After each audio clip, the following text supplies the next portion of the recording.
샬롬, 임재 6번째. 교마 안에서는 다툼만 일어날 뿐이라. 권면을 듣는 자는 지혜가 있느니라.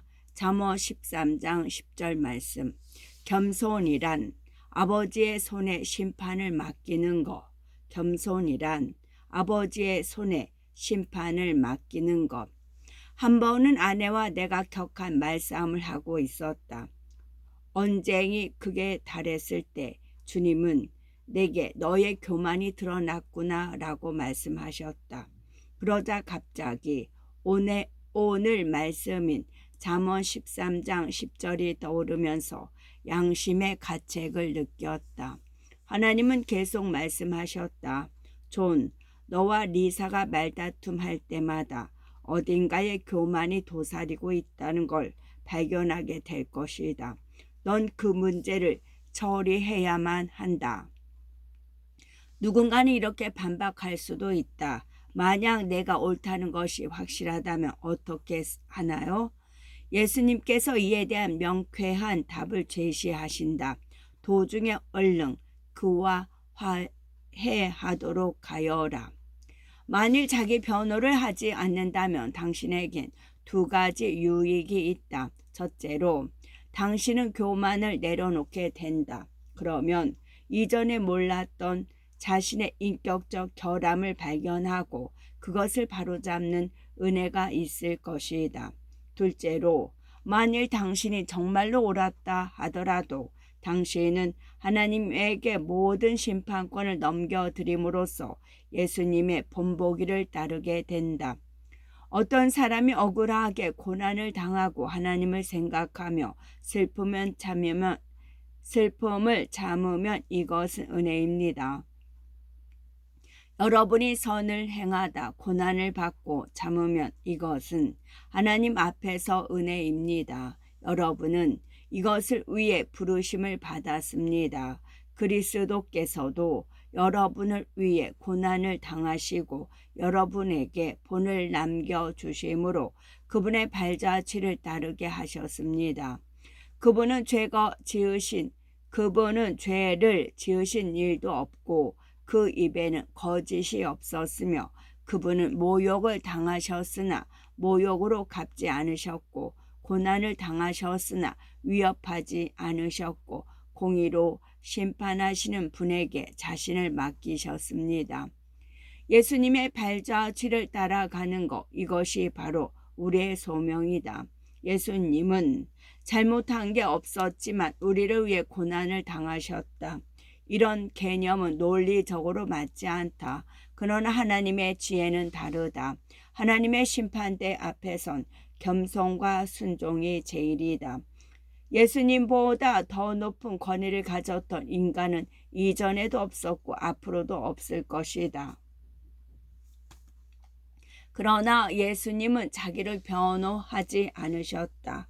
예수님을 고발한 사람들이 주장하는 것 중에 진실은 하나도 없었다. 하지만 주님은 자신을 힐난하는 자들을 바로잡으려고도 하지 않으셨고 스스로를 변호하지도 않으셨다.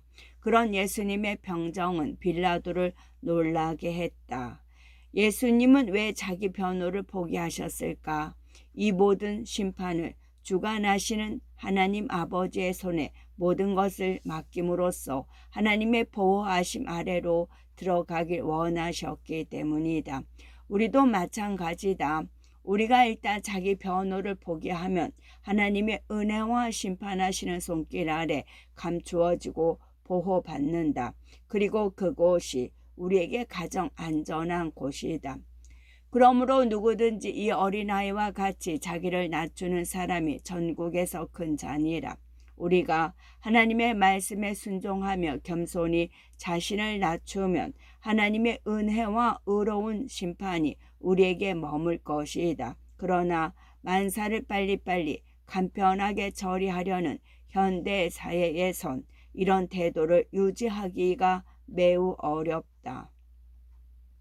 대부분의 현대인들에겐 끈기 있게 참아내는 능력이 부족하다. 하지만 주를 따르는 진정한 그리스천이라면 하나님의 일하심을 구하며 그분의 때를 기다릴 줄 알아야 한다. 하나님의 시간이 우리에게 가장 정확한 시계이기 때문이다. 하나님의 구원은 언젠가는 반드시 찾아온다. 그렇지만 우리가 기대하는 것과는 다른 방법으로 이루어질 것이다. 하나님의 구원은 큰 영광을 불러온다. 가장 멀리 보았을 때 겸손이야말로 참된 형통에 이르는 지름길이다. 때문에 우리 모두는 예수님이 보이신 겸손을 배우며 그분을 따라야 한다. 오늘의 적용. 하나님을 믿는 우리는 자신의 권리나 특권을 위해 싸우기보다는 교만이라는 적과 전쟁을 벌여야 한다. 당신은 삶의 어떤 부분에서 교만과 싸우고 있는가? 항상 방어적인 자세로 싸우는가? 아니면 예수님의 겸손을 실천하는가? 교만을 버리고 예수님께 더 가까이 다가가려면 어떻게 해야 할까? 오늘의 기도. 하나님 아버지, 나에겐 자신을 변호하려는 마음이 있습니다. 이제는 좁고 어렵지만 가장 안전한 길인 하나님의 임재에 이르는 길로 가기 원합니다.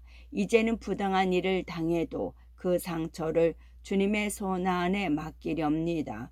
무한한 능력의 주님, 내가 처한 어떤 힘든 상황도 모두 해결해 주실 것을 믿고 감사드립니다. 성령의 능력으로 예수님의 발자취를 따라갈 수 있도록 도우소서. 예수 그리스도 이름으로 기도드립니다. 아멘.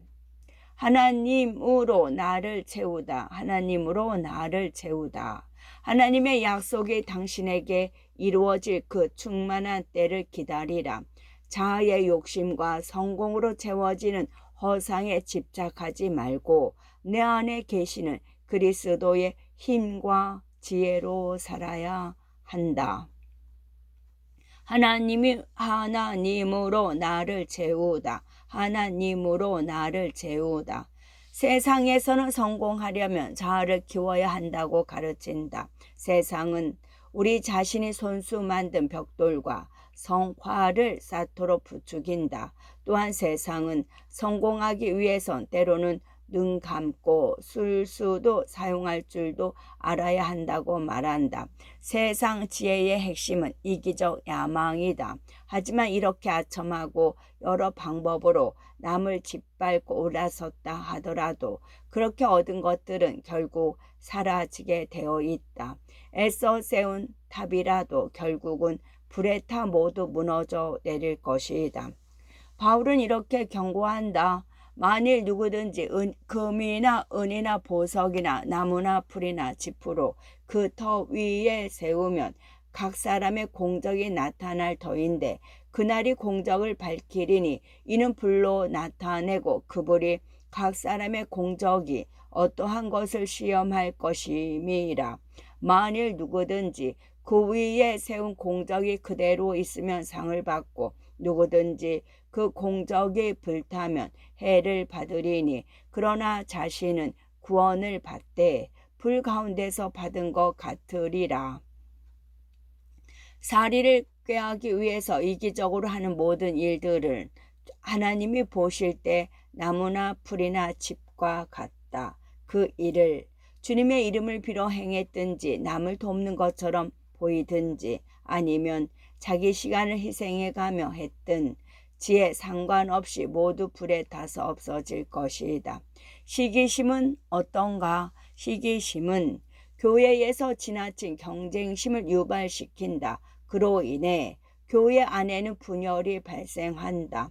심지어 목회자들까지도 지위나 성공 등에 집착해서 하나님의 마음을 추구하기보다 성도들의 눈치를 볼 때가 많다. 그렇게 되면 하나님의 백성에 대한 사랑은 어느새 사라지고 매사를 자기 중심적으로 처리하게 된다.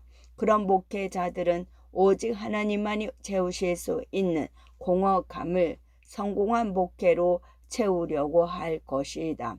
그러나 희망은 있다. 여전히 많은 사람들이 하나님의 얼굴을 구하며 그분을 기다린다. 하나님은 신실하게 주님을 기다리며 하나님의 얼굴을 구하는 사람들을 높이실 것이다. 주의 말씀이 내가 정한 기약에 이르면 내가 바르게 심판하리니 무릇 높이는 일이 동쪽에서나 서쪽에서 말미암지 아니하며 남쪽에서도 말미암지 아니하고 오직 재판장이신 하나님이 이를 낮추시고 저를 높이시느니라. 그러므로 기다리라. 하나님의 약속이 당신에게 이루어질 그 충만한 때를 기다리라. 자아의 욕심과 성공으로 채워지는 허상에 집착하지 말고 내 안에 계시는 그리스도의 힘과 지혜로 살아가는 차원 높은 삶을 살아야 한다. 하나님은 우리의 부족함을 잘 아신다. 비록 지금까지는 내 삶의 방식대로 살아왔을지라도 우리가 자기 그물을 버려두고 주님을 따르기 시작할 때 우리 안에는 조금씩 하나님의 은혜가 자리 잡기 시작한다. 이번에는 하나님의 임재에 이르는 여정에서 반드시 거쳐야 하는 자아라는 큰 장애물에 직면하고자 한다. 자아는 우리의 개성과 경험과 과거와 지식 등과 긴밀하게 결합되어 있기 때문에 따로 분리해서 보는 것이 쉽지 않다. 그래서 속기 쉽다. 하지만 주님의 임재는 자아로 가득 찬 곳에는 나타나지 않는다. 성경 어디를 보아도 우리 주위를 아무리 둘러보아도 그런 예를 찾을 수 없다. 하나님은 십자가 앞에서 자기를 내려놓은 빈 마음에 자신을 드러내신다. 주님은 점점 커지시고 나는 점점 작아지는 삶은 내가 이 길을 잘 따르고 있다는 좋은 증거가 된다. 이제 앞으로 자기 중심성이 어떻게 하나님과의 친밀한 관계에 방해가 되는지 살펴볼 것이다. 이제 영혼과 마음을 자아가 아닌 하나님으로 채우는 법을 배워보자. 이 과정은 하나님의 임재와 더불어 그분과의 친밀감으로 들어가는 데 있어서 반드시 거쳐야 할 단계다. 너희가 심판받지 않으려거든 심판하지 말라. 너희가 심판하는 그 심판으로 심판을 받을 것이며 너희가 저울질하는 그 저울질로 너희가 저울질 당할 것이라. 마태복음 7장 1절에서 2절 우리말 성경. 심판은 하나님의 목. 심판은 하나님의 목. 어느 날 드라이기로 머리를 말리고 있는데 갑자기 나 리사에게 상처를 줬던 친구가 떠올랐다. 뒤이어 들었던 생각이 걔는 하는 짓이 늘 그 모양이니 앞으로는 가능한 멀리 해야겠다. 나는 판단이었다. 그도 그럴 것이 그 친구는 나에게 여러 번 상처를 주었다. 지난 몇 년간 그녀와 나의 우정은 들쑥날쑥했다. 서로 더없이 지나다가도 갑자기 뚜렷한 이유 없이 원수처럼 지냈다. 그렇게 관계가 소원해지다가도 어느새 아무 일 없다는 식으로 또 친구가 되었다. 그러나 이런 악순환은 반복되었다. 문제는 그녀가 나에 대한 험담을 일삼는다는 데 있었고 나는 결국 그녀와 절교하기로 결심했다. 그렇게 결심한 뒤 나는 뒤이어 찾아올 해방감을 기대했다. 그러나 해방감은커녕 성령님이 이런 내 마음을 보시고 근심하시는 것을 느꼈다. 나는 성령님께 내 행동을 정당화하려고 이렇게 말씀드렸다. 주님, 제겐 그녀를 판단할 정당한 이유와 권리가 있어요. 그 친구가 제게 했던 행동을 보세요. 그녀는 원래 그런 식으로 살아왔다니까요. 그러자 곧바로 성령께서는 나에게 말씀하셨다. 그래, 그럼 내가 너를 그런 식으로 판단한다면 네 기분이 어떨까? 그 말을 듣고 머리가 멍해졌다. 난 지금 그 친구에 대해 말하고 있는데 여기서 갑자기 왜 내가 거론되는 걸까? 내 생각을 읽으신 성령님께서는 이렇게 설명해 주셨다. 네가 누군가를 판단할 때 그 사람은 절대로 변하지 않을 거야 라고 생각하면서 그와는 더 이상 상종하지 않으려고 할 것이다. 그러나 네가 다른 사람을 판단하면 나도 너를 판단한단다. 내가 네게 널 절대 변하지 않을 줄 알고 있다라고 하면서 다시는 상종하지 않기를 원하느냐? 나는 내가 누군가를 판단할 때 다른 사람의 마음속을 훤히 들여다보면서 그렇게 한다고 생각했다. 그리고 내 멋대로 그는 원래 그런 사람이라고 스스로 결론 지었다. 그렇지만 성령님은 이런 내 모습을 보고 가슴 아파하셨다. 왜냐하면 내겐 남을 판단할 수 있는 권리가 없기 때문이다. 그건 하나님만이 하실 수 있다. 오직 하나님만이 재판관이시며 그분은 그 자리를 우리와 공유하지 않으신다. 야고보는 이에 대해 전곡을 찌르는 말을 했다. 입법자와 재판관은 오직 한 분이시니 능히 구원하시기도 하시며 멸하기도 하시느니라. 너는 누구에게 이웃을 판단하느냐? 다시 내 친구 이야기로 돌아가자. 나는 그녀의 본질이 아닌 행위를 보았다. 그녀의 마음속에 숨은 동기에 대해서는 단지 추측했을 뿐이다. 나는 그녀에 대한 모든 정보를 종합 분석하여 합리적인 판단을 내렸다고 생각했지만 사실은 불완전한 것이었다.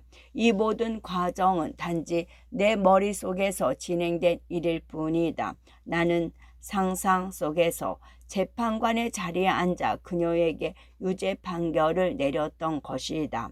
나는 그녀에게 정말로 절교를 선언한 적도 없고 누구에게 이런 이야기를 한 적도 없다. 오해가 없길 바란다. 난 진리의 말씀 앞에서 회개하고 싶었다. 하지만 나의 회개가 나를 그녀와의 건강하지 못했던 관계로 되돌아가게 할 것 같아서 걱정되었다. 그래서 나는 회개 기도를 드리기 전에 성령님께 항의했다. 하나님의 말씀은 진리입니다. 하지만 그녀와의 관계의 악순환은 계속되고 있습니다. 그러자 성령님은 이렇게 격려해 주셨다. 네가 반드시 그녀와 친한 관계를 유지해야 하는 것은 아니다. 그리고 네 평가가 완전히 잘못이라는 것도 아니다. 단지 네가 반응을 보이는 방식에 문제가 있다는 것이다. 그제야 나는 반은 옳고 반은 그른 경우도 있다는 걸 깨달았다. 그녀의 행동과 동기를 분리해서 다루기로 했다. 그리고 그녀와의 관계를 계속 맺어가려면 하나님이 주시는 지혜가 필요함을 인정했다. 내가 마치 재판관인 양 그녀를 판단하지 않기로 결심했다. 자아가 아닌 하나님으로 나를 채워가는 부분에 있어 자신을 어느 위치에 둘 것인가는 매우 중요한 문제이다. 내 마음 중심을 하나님께 온전히 내어드리지 않는 한 그분의 임재는 방해를 받을 것이다. 판단은 하나님이 하신다. 내가 해야 할 일은 하나님의 임재를 구하는 것뿐이다. 오늘의 적용. 당신은 다른 사람을 판단한 적이 있었는가? 오늘 하나님의 보좌로 나아가 그 판단을 주님 앞에 내려놓으라. 그가 옳고 당신은 잘못됐다는 의미가 아니다. 내가 하나님의 위치에서 판단하는가 아니면 그 판단을 하나님께 넘겨드리는가의 문제이다. 오늘의 기도. 하나님 아버지 주 예수 그리스도를 통해 제가 받아 마땅한 심판을 면해 주시니 감사합니다. 저 또한 때로는 다른 사람들을 하나님의 자리에서 쉽사리 판단하였던 걸 고백합니다. 하지만 성령님이여 제게 자비를 허락하셔서 더 이상 다른 사람들의 동기까지 판단하는 우를 범치 않게 하소서. 마음 중심은 오직 하나님만이 아심을 고백합니다. 주님의 임재에 이르는 길로 저를 도와주시고 깨닫게 하시니 감사합니다. 제 마음에 자비를 심으실 때마다 주님께 더 가까워지도록 도와주소서. 예수 그리스도 이름으로 기도드립니다. 아멘. 누가복음 14장 28에서 29절. 너희 가운데 한 사람이 탑을 세우려고 하는데 우선 앉아서 이 일을 완성하는데 얼마의 비용이 들지 따져 볼 것이 아니냐. 만일 기초 공사만 하고 완성할 수 없게 되면 보던 사람들이 모두 너를 비웃기 시작할 것이다. 쉬운 성경. 제자도의 대가는 우리 인생 전체다. 제자도의 대가는 우리 인생 전체다. 예수님의 제자가 되는 데는 비용이 들어간다. 그러기에 예수님을 따를지 결정하려면 먼저 그 비용을 계산해 봐야 한다. 그 비용은 당신의 인생 전체다. 예수님을 따르고 싶어 했던 무리에게 예수께서 하신 말씀을 들어보자. 무릇 내게 오는 자가 자기 부모와 처자와 형제와 자매와 더욱이 자기 목숨까지 미워하지 아니하면 능히 내 제자가 되지 못하고 누구든지 자기 십자가를 지고 나를 따르지 않는 자도 능히 내 제자가 되지 못하리라. 이와 같이 너희 중에 누구든지 자기의 모든 소유를 버리지 아니하면 능히 내 제자가 되지 못하리라. 이것이 마지막까지 견디는 데 필요한 비용이다. 요한계시록에 따르면 악마를 이겨낸 사람들은 죽기까지 자기들의 생명을 아끼지 아니하였다고 말한다. 하지만 불행히도 현대 교회의 성도들의 신앙생활은 그렇지 않다. 한 번은 내가 목회하던 교회의 한 젊은 여자 성도가 나를 찾아와 이렇게 말했다. 존 목사님, 제 자상은 엉망입니다. 제가 멋진 자상을 가질 수 있도록 기도해 주세요. 나는 그녀를 바라보면서 이렇게 대답했다. 그건 당신이 해결해야 할 문제지요. 나는 대답에 이어서 그녀에게 이렇게 말했다. 자존감이니 자상이니 하는 말을 하시는데 성경 어디에 그런 말씀이 나오던가요? 예수님은 말씀하시기를 주님을 따르려면 우리가 죽어야 한다고 하셨는데요. 죽은 사람이 자신의 이미지를 관리할 필요가 있을까요? 시체가 관에서 일어나 아니 나한테 이런 옷을 입힌 이유가 뭐지? 정말 마음에 안 들어. 내 헤어스타일은 왜 이 모양이야? 남들이 보면 웃겠네 라고 할 수 있겠어요. 이미 죽은 사람에게 자상이 전혀 문제되지 않습니다. 그녀는 적잖이 당황해했다. 그녀는 나와 긴 시간 동안 상담한 뒤 기도로 멋지게 끝맺고 싶었기 때문이었다. 또한 따뜻한 말로 위로를 받으리라 기도했을 것이다. 그래서 나는 퉁명스러운 대답은 그녀에게는 충격이었다. 내가 이렇게 대답한 이유는 문제의 근원을 캐내지 않고는 근본적인 해결이 어렵기 때문이다. 오직 진리만이 우리를 자유롭게 한다.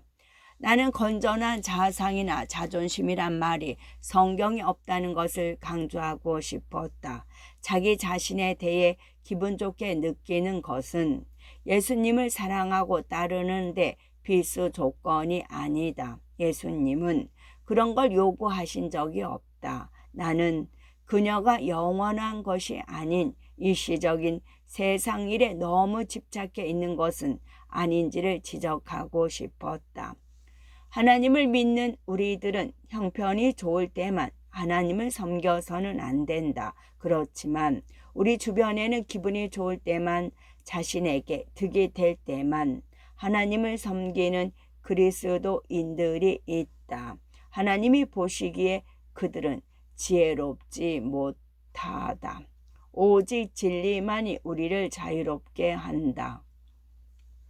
우리는 어차피 자신이 정한 한계를 넘어선 상황과 맞닥뜨리게 되어 있다. 하지만 자상을 관리하는 데 치중하다가는 그런 상황에서 즉시 신앙생활을 포기해 버릴 것이다. 마음의 중심에서 하나님을 밀어낸다는 말이다. 따라서 우리가 그분과 동행하려면 우리가 정해놓은 믿음의 한계선을 포기해야 한다. 이런 제약을 스스로 벗어버릴 때에 우리는 하나님의 임재로 이르는 여정에서 또 하나의 장애물을 넘을 수 있다. 오늘의 적용. 당신은 기쁠 때나 슬플 때나 항상 주님을 따르기로 결심했는가? 당신이 설정한 한도 내에서만 주님을 따르려 하지는 않는가? 그 선 안에만 머물다가 예수님이 걸어가신 발자취를 따라가지 못하면서 예수님의 제자로서 시험에 불합격하게 되지는 않을까? 그렇다면 지금 즉시 그 한계들을 없애야 한다. 당신이 예수님을 따르는 진짜 동기를 시험해 보라. 오늘의 기도. 하나님, 내가 안전하다고 판단하는 영역 안에만 머물면서 살고 싶지는 않습니다. 형편이 좋을 때만 잠시 반짝하는 그런 사람이 되지 않겠습니다. 제게 생명과 자유를 주시려고 예수님께서 십자가에 달리셨음을 압니다. 귀하신 주님을 매일매일 전심으로 따르기 원합니다. 성령의 능력으로 내가 정해놓았던 모든 제약을 풀어놓습니다. 나의 모든 관계 속에서 하나님의 무하신 사랑만을 구하게 하소서. 나에게 넘치도록 공급하실 주님을 인정하고 찬양합니다. 나의 모든 기도가 이미 응답받은 줄로 믿고 감사드립니다. 예수 그리스도 이름으로 기도드립니다. 아멘. 잠언 18장 19절 쉬운 성경. 모욕을 당한 형제의 마음은 요새보다 정복하기 어렵고 다툼은 요새의 빗장같이 마음을 닫게 한다. 마음을 견고한 요새로 만들지 말라. 마음을 견고한 요새로 만들지 말라. 솔로몬 시대의 성들은 견고한 성벽으로 둘러져 있었다. 이 성벽은 도시를 보호하고 침략자나 달갑지 않은 손님의 출입을 막는 역할을 담당했다. 그런데 이 견고한 성을 함락시키는 것보다 더 어려운 것이 있다. 교회 공동체 안에서 상처받았다고 생각하는 형제 자매들의 마음을 돌리는 일이다. 일단 상처를 받은 사람은 상처로부터 마음을 보호하고 또 다른 상처를 예방하기 위해 방어벽을 세운다. 특히 자신에게 상처를 준 사람은 일단 피한다. 그리고 상대가 충분히 보상했다고 여기기 전까지는 마음을 닫는다. 그동안은 내 편이라고 생각되는 사람에게만 마음 문을 연다. 하지만 때로는 내 편이라고 생각했던 사람들조차 내게 상처를 준다. 그러다 보면 나를 보호하기 위해 세운 벽 안에 도리어 내가 갇히는 신세가 된다. 급기야 그 누구도 보호벽 안으로 들어오지 못할 뿐 아니라 나도 그 밖으로 나가지 못하게 된다. 가장 큰 문제는 시험에 든 사람이 접하는 모든 정보가 바로 이 견고한 요새를 통해서 들어온다는 점에 있다. 그래서 처음에는 자기 방어를 위해 세웠던 방어벽이 점차 모든 정보를 왜곡하고 사람들을 의심하는 근원지가 된다. 이스라엘 성지에는 두 개의 호수가 있다. 갈릴리 호수와 사해가 그것이다. 갈릴리 호수는 물을 받고 내보내는 반면에 사해에는 물의 유입만 있지 방출은 없다. 아무리 깨끗한 물이라도 사해로 흘러 들어가 섞이면 죽은 물이 된다. 사랑과 생명도 이와 마찬가지다. 자유롭게 흘러나가지 않는 한 성장하지 않는다. 시험에 든 크리스천은 사랑을 받기는 하지만 두려움 때문에 타인에게로 그 사랑을 전달하지 못한다. 사랑을 받아도 상처 입을 두려움의 벽에 갇혔기 때문에 계속 침체된다. 이런 상황에서는 하나님의 사랑도 싸늘하게 식는다. 모든 일을 과거에 받은 상처라는 색 안경을 끼고 바라보면 하나님을 믿는다는 게 불가능해진다. 하나님의 말씀을 들어도 있는 그대로 받아들이지 못한다. 급기야 하나님의 선하심과 신실하심을 의심하게 된다. 자신의 부정적인 경험을 바탕으로 하나님을 판단하기 때문이다. 신약 성경에서는 그 벽을 경과 진이라 부르고 있다. 우리는 무엇을 상대로 싸워야 하는가? 자기 안에 갇혀 있다면 진짜 대적과 싸울 수 없다. 그러므로 남에게 상처받을 것을 예상하고 방어벽 밖으로 나와야 한다. 견고한 진을 파는 하나님의 능력을 힘입는 비결은 바로 자기 안에 갇히지 않고 거기서 빠져나오는 것이다. 마음의 문을 여는 것은 쉬운 일이 아니다. 그래서 잠언에서는 요새보다 정복하기 어렵다고까지 표현했다.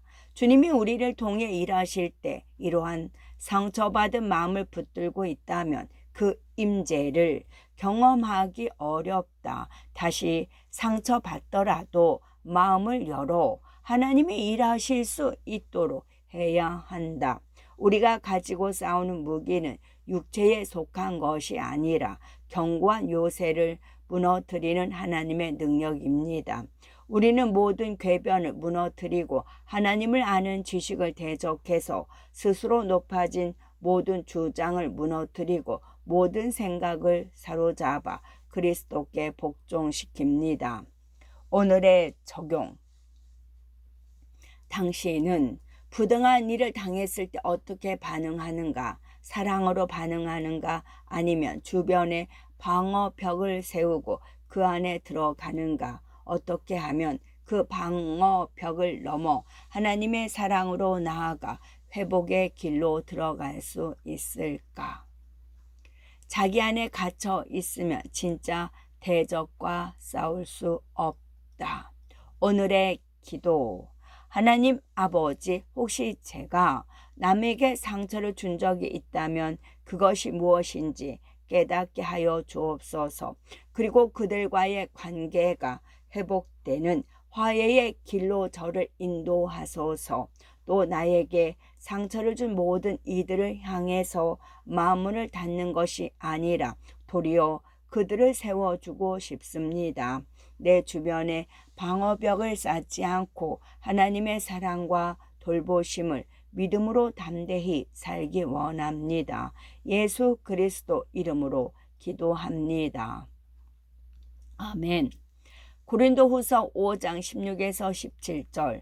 그러므로 우리가 이제부터는 아무 사람도 육체대로 알지 아니하노라.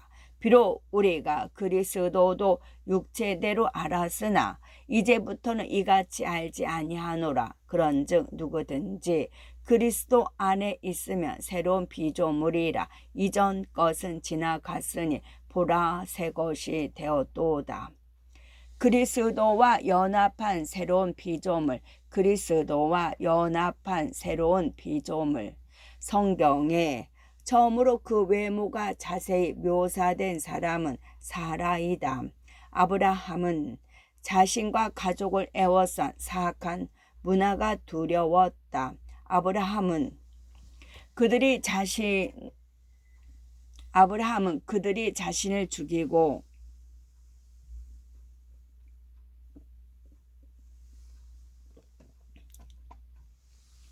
아내를 빼앗아 갈까봐 염려한 나머지 자신을 보호하려고 사라에게 거짓말을 시켰다. 그가 애굽에 가까이 이를 때에 그 아내 사레더러 말하되 나 알기에 그대는 아리따운 여인이라. 애굽 사람이 그대를 볼 때에 이르기를 이는 그의 아내라 하고 나는 죽이고 그대는 살리리니 원컨대 그대는 나의 누이라 하라. 그리하면 내가 그대로 인하여 안전하고 내 목숨이 그대로 인하여 보전하겠노라 하니라. 아담과 하와가 에덴 동산을 떠나기 전에는 사람들의 외모에 관한 묘사가 등장하지 않는다. 그들의 외모나 나이는 성경의 고려사항이 아니기 때문이다. 하지만 그 후로는 나이, 자녀, 업적, 성취 등에 의해 인물이 규정된다.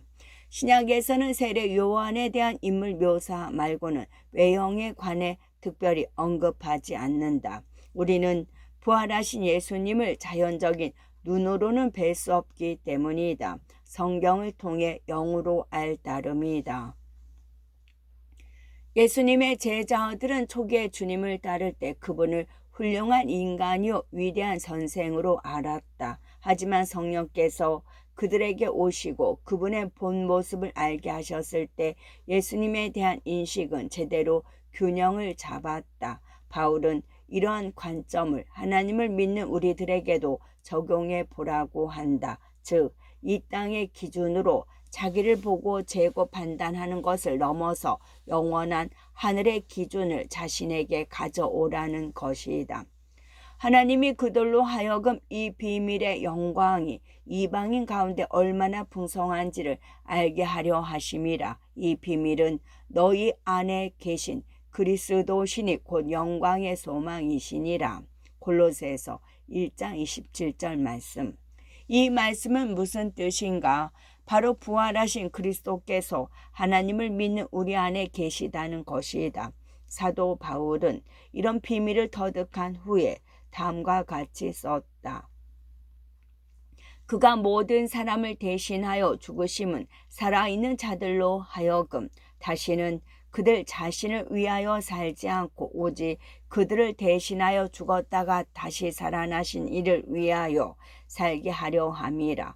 그러므로 우리가 이제부터는 어떤 사람도 육신을 따라 알지 아니하노라. 비록 우리가 그리스도도 육신을 따라 알았으나 이제부터는 그같이 알지 아니하노라. 영원한 진리는 영원한 결실을 맺는다. 하지만 임시 방편의 일시적인 진실은 잠시 머물다 떠날 것이다. 진실에 등을 돌리고 거짓을 선택하면 우리 안에 빛이 어두움으로 변한다. 영원한 것을 갈망하던 나의 시선이 부합의 현실로 옮겨질 뿐이다. 예수님께로 다가가면 죽음의 장막이 걷히면서 영원한 세계를 보게 된다. 우리의 본질은 우리의 육체가 아니요 우리 몸이 담고 있는 영혼임을 알게 된다. 예수님께로 다가가면 죽음의 장막이 걷히면서 영원한 세계를 보게 된다. 또 우리의 본질은 우리의 육체가 아니요 우리 몸이 담고 있는 영혼임을 알게 된다. 좀 더 자세히 말하자면 그리스도 안에 있으면 이제는 내가 없고 내 안에 계신 그리스도와 연합한 새로운 피조물인 것이다. 물론 그리스도께서 다시 오실 때에는 우리의 몸도 변화되어 새로운 모습을 입을 것이다. 이런 계시엔 우리의 마음과 의지가 변화되는 과정이 포함되어 있다. 자아를 섬기는 대신 창조주이신 하나님께 내어놓고 굴복한다는 것이다. 내 안에 계신 그리스도로 살아가는 것이 이 삶에 있어 핵심이다. 자아 중심의 삶을 극복해내려면 그리스도 안에서 새롭게 된 자신을 인식하는 것에서 시작해야 한다. 오늘의 적용. 당신은 자아라는 세속의 진리에 사로잡혀 있는가? 아니면 영원한 진리 안에 거하는가? 잠시 시간을 내어 당신의 마음과 영혼을 재우고 있는 것이 과연 무엇인지 돌아보라. 어떻게 하면 자아에 덜 집착하고 하나님께 더 집중할 수 있을까? 오늘의 기도. 하나님 아버지, 자아의 힘으로 모든 일에 동달하려는 저의 옛 본성을 용서하여 주소서. 주님께서는 내 자아를 버리고 내 십자가를 지고 당신을 따르라고 말씀하셨습니다. 하지만 주님, 너무 오랜 세월 동안 저는 강한 자 의식을 갖고 스스로를 보호하며 살아왔습니다. 이 시간 자아를 섬기려는 타락한 본성을 버립니다. 이제부터는 주님을 섬기는 법을 가르쳐 주소서. 주님의 뜻에 더 많이 귀 기울이게 하시고 내 뜻과 내 길을 점점 더 의식하게 하소서. 내 눈을 열어주셔서 다시 한번 영원한 세계를 보게 하소서. 그래서 이제는 땅에 묶여 있는 것에 의존하여 살지 않게 하소서. 내 자신으로부터 눈을 돌려 당신을 향해 나아갑니다. 예수 그리스도 이름으로 기도합니다. 아멘. 잠언 17장 4절. 악을 행하는 자는 사악한 입술이 하는 말을 잘 듣고 거짓말을 하는 자는 악한 혀가 하는 말에 귀를 기울이느니라. 험담을 피하는 지혜, 험담을 피하는 지혜. 나 리사는 남을 험담하고 난 뒤 매번 후회하며 다시는 그렇게 하지 않겠다고 다짐했다. 내 양심도 그것이 잘못됐다는 걸 알고 나도 하고 싶지 않았으나 전혀 나아지질 않았다. 그래서 난 좌절할 수밖에 없었다. 하나님 앞에서 험담하고 싶은 욕구가 사라질 때까지 아무도 없는 곳에 혼자 있게 해달라고 기도할 정도였다. 험담이라는 강력한 요새가 어쩌다 내 삶에 들어오게 되었을까? 이것이 왜 그리도 어려울까? 그 이유는 험담의 뿌리에는 불신이 자리 잡고 있기 때문이다. 험담은 내가 어떤 것을 불신하는 마음의 상태라고 할 수 있다. 타인을 헐뜯는 이유는 우리의 가치가 그들과 묶여 있다고 판단하기 때문이다. 즉, 그들을 깎아내리면 상대적으로 내가 돋보이는 것처럼 생각된다. 다른 사람에 의해 휘둘린다는 것은 우리의 기초가 예수 그리스도에 있지 않다는 것을 여실히 드러내는 것이다. 또 다른 이유는 하나님이 정의롭다는 걸 믿지 못하기 때문이다. 우리가 애쓰지 않아도 공의의 하나님께서 결국 우리에게 좋은 것으로 갚아주실 거라는 확신이 없기 때문이다. 험담을 이용하여 자기가 문제를 해결하려고 한다. 그러나 오직 하나님의 선하심 안에서만 은혜와 믿음으로 축복받을 수 있다. 이 사실을 반드시 믿어야 한다. 험담이란 남에게 상처를 주는 부주의하거나 신중지 못한 말이다. 잠언에서는 이렇게 말한다. 칼로 찌름같이 함부로 말하는 자가 있거니와 지혜로운 자의 혀는 양약과 같으니라. 성경은 험담을 듣는 것 자체가 잘못된 일이라고 한다. 듣는 순간 당신의 영혼이 더럽혀지기 때문이다. 험담을 듣던 당신은 그 사람을 볼 때마다 자신도 모르는 새 그의 인격적 오점을 발견하려 할 것이다. 그러면 놀랍게도 눈이 열려서 이전에 보지 못했던 그 사람의 약점이 두드러지게 보인다. 그러면서 마치 자신의 영적 분별력이 커져서 그렇게 보게 된 것이냐 착각한다. 또한 험담은 두려움을 먹고 자라난다. 하나님이 진리 안에서 우리를 보호하신다는 신뢰가 깨어지면 자연히 입에서 험담이 흘러나오게 되어 있다. 신뢰할 수 없는 사람이 무섭기 때문이다. 아무리 상황이 복잡하다 해도 솔직한 마음으로 들여다보면 모든 험담의 기저엔 불신과 두려움이 있는 것을 발견할 수 있다. 험담으로 받은 상처를 치유하는 유일한 길은 험담에 반대되는 말, 즉 하나님의 지혜가 담긴 말과 화해 분위기를 만드는 말을 하는 것이다. 남을 욕하는 사람 앞에서 제3자인 당신이 부정적인 정보를 보태 분란집에 부채질하지 말라. 그래서는 치유는커녕 불화의 골만 더 깊게 할 뿐이다. 하나님의 말씀은 이렇게 조언하신다. 미련한 자의 어리석은 것을 따라 대답하지 말라. 두렵건대 너도 그와 같을까 하노라. 허물을 덮어주는 자는 사랑을 구하는 자요. 그것을 거듭 말하는 자는 지난 벗을 이간하는 자니라. 칼로 찌름같이 함부로 말하는 자가 있거니와 지혜로운 자의 혀는 양약과 같으니라.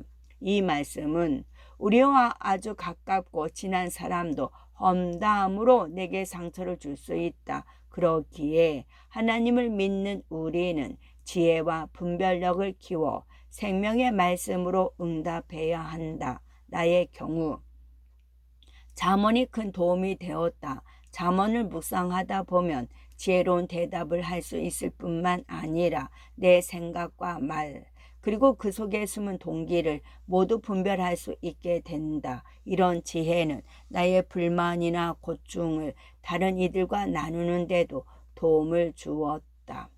오늘의 적용. 험담의 홍수 속에서 자신을 보호하는 건 쉬운 일이 아니다. 다음과 같은 질문을 던져보면 분별하는 데 도움이 될 것이다. 첫째, 나에게 왜 그런 말을 전하는가? 둘째, 그의 의도가 단지 상처받았다는 사실을 고백하는 건가? 아니면 나에게 어떤 영향을 주려고 하는 건가? 셋째, 본인에게 상처를 준 당사자를 직접 대면한 적이 있나? 넷째, 나에게 자기 편을 들어달라는 건가? 아니면 회복할 수 있도록 도움을 요청하는 건가? 다섯째, 그렇다면 과연 내가 그를 도울 수 있는 위치에 있나? 오늘의 기도. 주 하나님, 남을 험담했던 것이나 내가 전에 듣고 적극적으로 동조했던 것 모두에 대해 회개합니다. 험담으로부터 내 눈과 귀를 지켜주소서. 남을 헛들고 싶은 마음을 내 안에서 없애주소서. 주여, 내 마음의 중심에 오셔서 모든 상황 가운데서 내 생각과 마음을 보호해 주시길 간구합니다. 그리고 이제부터는 하나님의 눈으로 다른 사람을 바라보기 원합니다. 예수 그리스도 이름으로 기도드립니다. 아멘. 끝.